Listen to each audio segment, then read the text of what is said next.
আজকে যেহেতু ইফতারের পূর্ব মুহূর্ত, দোয়া কবুলের সময়, আমার বক্তব্য শেষ করে ইফতারে সবাই মিলে দোয়া করবো আল্লাহ যেন আমাদেরকে প্রত্যেককে বিপদ আপদ থেকে হেফাজত করে, প্রত্যেকের উপরে রহমত নাজিল করে, প্রত্যেককে সুস্থ রাখে। আপনাদের জন্য কিছু করার আগ্রহ থেকে, উদ্দেশ্য থেকে নির্বাচন করেছি।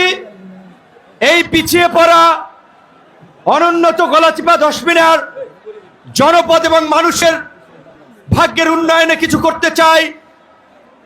তাই আমাদের প্রথম কাজ হচ্ছে এই জনপদের মানুষের অবকাঠামোগত উন্নয়ন, বিশেষ করে চলাচলের ক্ষেত্রে রাস্তাঘাট, স্কুল কলেজ, অনেক জায়গায় শিক্ষক নাই, ভবন নাই, হসপিটালে সেবা দেওয়ার পরিবেশ নাই।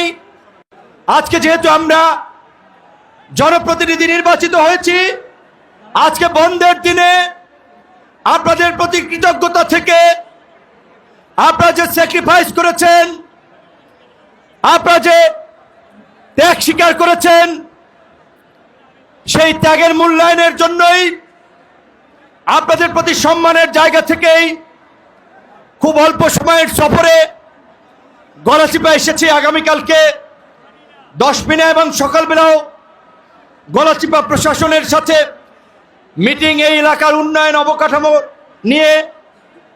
রবিবার দিন জেলা প্রশাসনের সাথে মিটিং, আবার রবিবার রাতেই ঢাকায় ফিরতে হবে।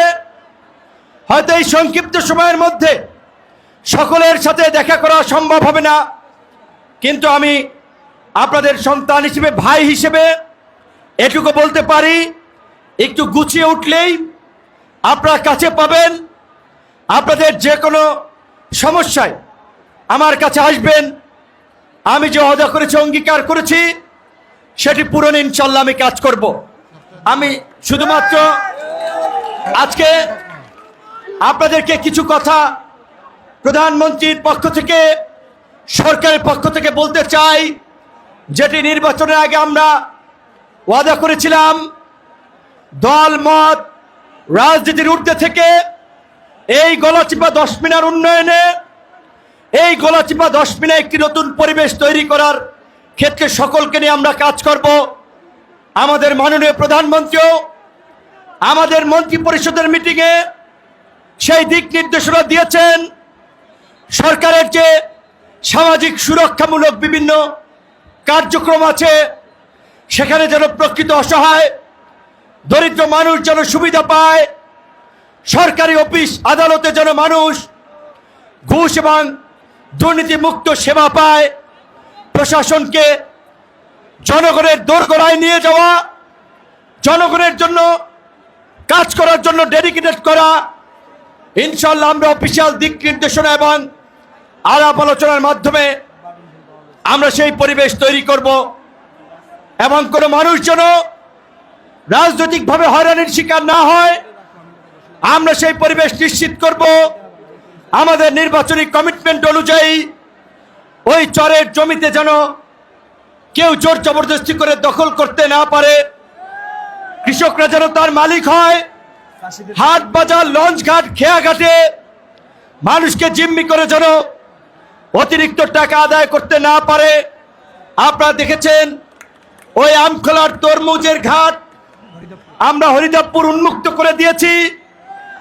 কোন ব্যবসায়ীর কাছ থেকে রাজনৈতিক পরিচয়ে কেউ যেন চাঁদা, অনৈতিক অবৈধ সুবিধা না নিতে পারে। আমরা উপজেলা প্রশাসনকে, থানা প্রশাসনকে সেই নির্দেশনা দিয়েছি। প্রধানমন্ত্রীর অভিপ্রায় অনুযায়ী মাদক এবং জুয়ার বিরুদ্ধে প্রধানমন্ত্রী প্রশাসন এবং জনপ্রতিনিধিদেরকে কঠোর পদক্ষেপ নেওয়ার নির্দেশ দিয়েছেন। আমরাও জেলা উপজেলা প্রশাসনের সাথে সমন্বয় করে মাদকের বিরুদ্ধে শক্ত পদক্ষেপ নিতে চাই। আমাদের এলাকার কোনো যুবক এবং তরুণরা যেন বেকার না থাকে, তাদেরকে কিভাবে কর্মে যুক্ত করা যায়, সেই পদক্ষেপ পরিকল্পনা নিয়ে আমরা আগাবো। আমরা আজকের এই ইফতার প্রোগ্রাম থেকে আল্লাহর শুকরিয়া আদায় করি। আমরা যে কমিটমেন্টগুলো করেছি আল্লাহ পাক যেন এগুলো পূরণ করে আমাদেরকে তৌফিক দেয়।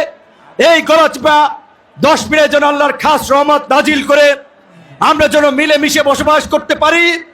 শুধুমাত্র একটি কথা বলে শেষ করতে চাই, প্রিয় উপস্থিতি, আপনার অতীত রাজনৈতিক অভিজ্ঞতা থেকে নিশ্চয়ই জানেন আজকে গলাচিপায় 10 মিনিট যদি আজকে আমি এমপি হতে না পারতাম, অনেক এলাকায় থাকতে পারতো না, অনেকের বাড়ি ঘরে আগুন জ্বলতো, ব্যবসা বাণিজ্য দোকানপাটে ভাঙচুর হতো, অনেককে হসপিটালে থাকা লাগতো। কিন্তু আমরা সংসদ সদস্য নির্বাচিত হওয়ার পরে এই এলাকার পরিবেশ আগে যা ছিল তার চেয়েও ভালো হতে শুরু করেছে, আগামীতে আরো ভালো হবে। আমরা কোনো প্রতিহিংসার রাজনীতি করি নাই, কাউকে আঘাত করি নাই। আমাদের কমিটমেন্ট অনুযায়ী চাঁদাবাজি বন্ধ হওয়া শুরু করছে। ওই হরিদেবপুর আমখোলা তরমুজের ঘাটে সেটা দেখতে পাচ্ছেন, ব্রিজের কাজ শুরু হয়েছে, আরো অন্যান্য কার্যক্রম ইনশাল্লাহ শুরু হবে। আমরা কোনো প্রতিহিংসার রাজনীতি নয়, আমরা ঐক্যের রাজনীতি, সম্প্রীতির রাজনীতি, উন্নয়নের রাজনীতি করতে চাই।